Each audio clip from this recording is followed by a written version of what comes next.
saya lupa ya. Nah, saya mulai kerja di perusahaan IBM, Bu. Ya, jadi kan salah IT ya. Saya kerja di perusahaan IBM. Nah, dulu gajinya segini, 400.000. Nah, memang kalau di IT itu gajinya masih gede, Pak. Ya, dibanding sama Pak Ikin ya. IT gajinya gede ya. Nah, sampai saya pensiun di usia 2011, itu gaji terakhir saya 20 juta. Ya dong? Nah, kalau saya rata-rata, Bu, berarti kan rata-rata ada 10 juta dong? Kalau di rata-rata ya. Nah, lebih kurang tiap bulan adalah 10 juta. 1 tahun, paling kalau kita di kantoran kerja berapa? Dapat berapa bulan gaji? 15 bulan gaji paling banyak lah ya. 12 bulan plus THR ya, plus bonus. Tapi bonus juga kadang-kadang dibayar, kadang-kadang enggak ya. Ya, oke, 15 bulan. Berarti 1 tahun kan kita lebih kurang 150 juta, benar nggak? 150 juta. Nah, saya kerja sampai saya pensiun, Pak, 20 tahun. Berarti kali 20 dong? 20 tahun. Nah, itu cuma terkumpul 3 miliar, Pak. Betul. Jadi kalau saya kerja 20 tahun terkumpul 3 miliar, mana mungkin saya beli rumah 3 miliar? Udah pasti nggak mungkin, benar nggak? Nah, kalau di AFC ini 3 miliar 3 bulan.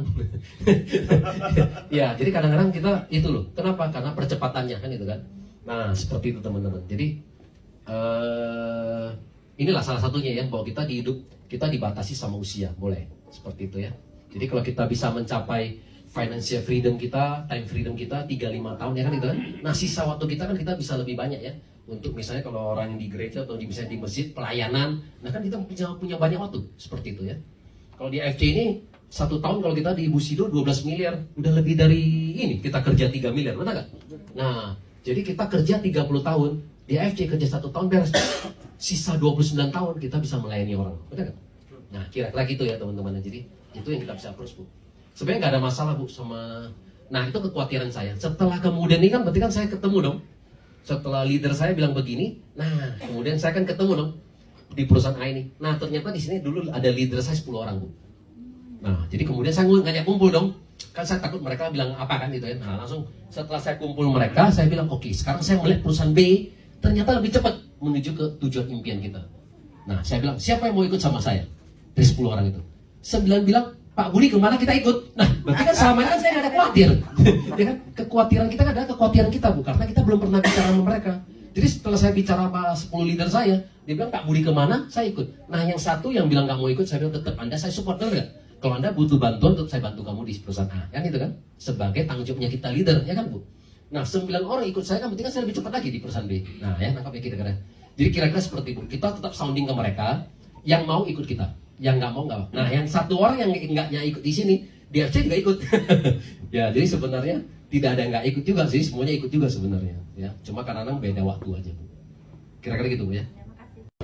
Enggak, kalau perkalian tuh ini adalah kalau cerita flashback ya. Pertama kali saya mengenal network marketing itu dulu di usia 33 tahun ya kan. Jadi pertama kali saya sebenarnya sama saya di IT kerja ya 20 tahun sebagai konsultan. Nah, kita waktu awalnya kalau kita kerja pasti semua orang nawarin kita kalau mau telepon marketing pasti kita tolak, Pak. Nah, tapi sampai 33 tahun kita baru lihat kalau kita kerja kenapa nggak kaya-kaya gitu, Pak ya. Jadi pada saat itu saya pingin pensiun muda, pensiun kaya. Nah, saya mulai suka baca buku. Nah, pada saat itu masih ada ya, tahun 2004 Gramedia masih banyak, Pak. Sekarang orang udah nggak pernah ke Gramedia ya. Jadi kita sekarang ke Gramedia, itu banyak sekali buku-bukunya kan. Ada mulai tuh buku-buku Robert Kiyosaki ya kan, Rich Dad Poor Dad. Nah, itu semua serinya saya beli semua, Pak. Nah, saya ikut training banyak. Nah, di situ saya dapat kesimpulan dari guru saya. Budi, kalau Anda mau pensiun muda, pensiun kaya, ingat katanya ya, bisnis yang kita jalankan harus ada perkalian dan pertambahan. Itu loh. Nah, karena saya kerja, kan cuma kali 1. Makanya kenapa kita susah kaya kan itu kan? Karena kalau kita nggak kerja, mana dapat uang, benar nggak? Nah, itu kali 1. Nah, kemudian saya lihat lagi, sepupu saya juga banyak jadi dokter. Dokter juga sama. Kalau kita nggak praktek, nggak ada duit juga, ya kan? Nah, pengacara sekarang kalau nggak ada kasus, nggak ada uang juga. Makanya pengacara kita sering bikin kasus kan gitu kan, supaya juga ada ya biar ada kasus juga kan gitu kan. Ya, kalau nggak ada ya kita bikin kan gitu kan. Ya, nah kemudian kita buka usaha dari toko. Ya, usaha sama, kalau kita nggak buka dagang, kita juga nggak dapat income. Nah, kalau dagang itu perkalinya nggak ada, Pak Gun, susah. Contoh misalnya saya buka restoran.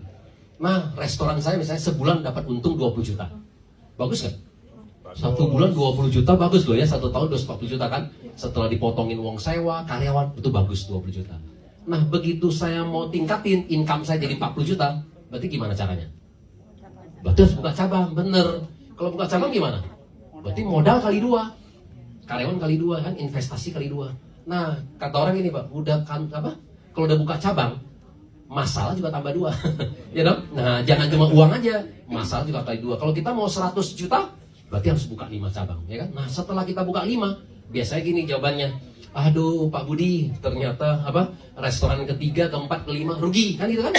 Nah, 1, 2 nutup. Akhirnya apa? Samanya kayak dengan buka 1 kan?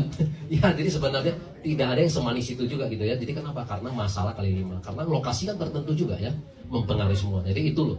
Jadi kalau di bisnis konvensional itu pun berat. Nah, jadi kata guru saya, di perkalian cuma ini katanya, Budi, kalau bapak kamu punya pabrik sama.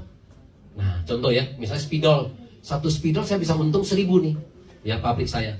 Nah, berarti gimana caranya saya produksi 1 juta dong? Nah, 1 juta berarti kan saya akan terima 1 miliar. Nah, sayangnya bapak saya nggak punya pabrik. Karena bapak saya nggak punya pabrik, udah satu-satunya kata guru saya adalah multi level marketing. Ya, dari direct selling bang.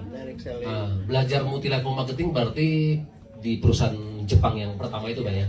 Itu mulai di situ ya.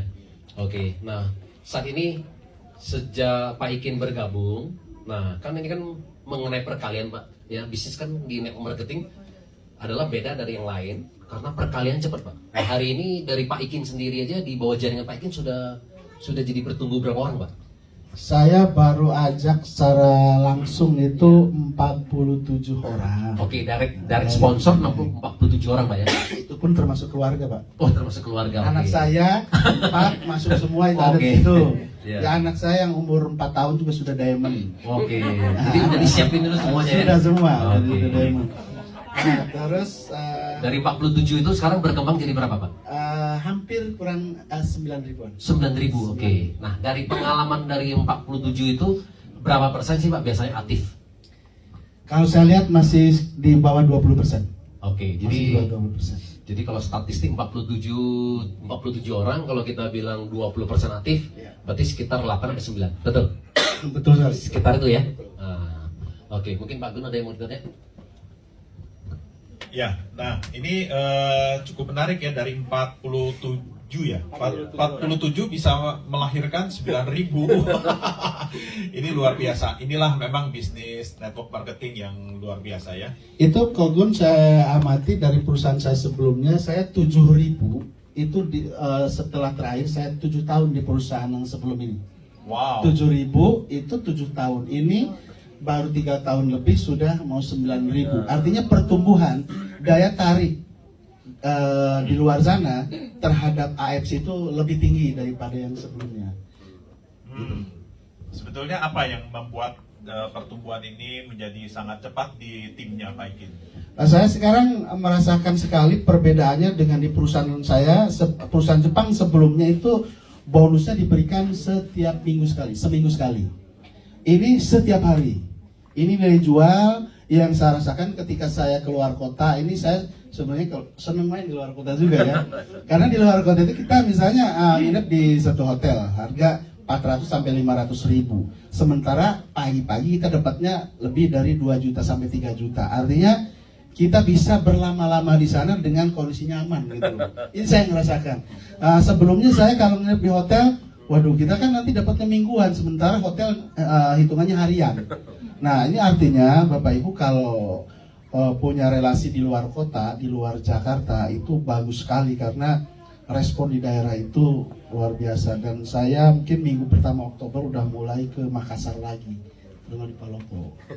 Nah, saya mau tanya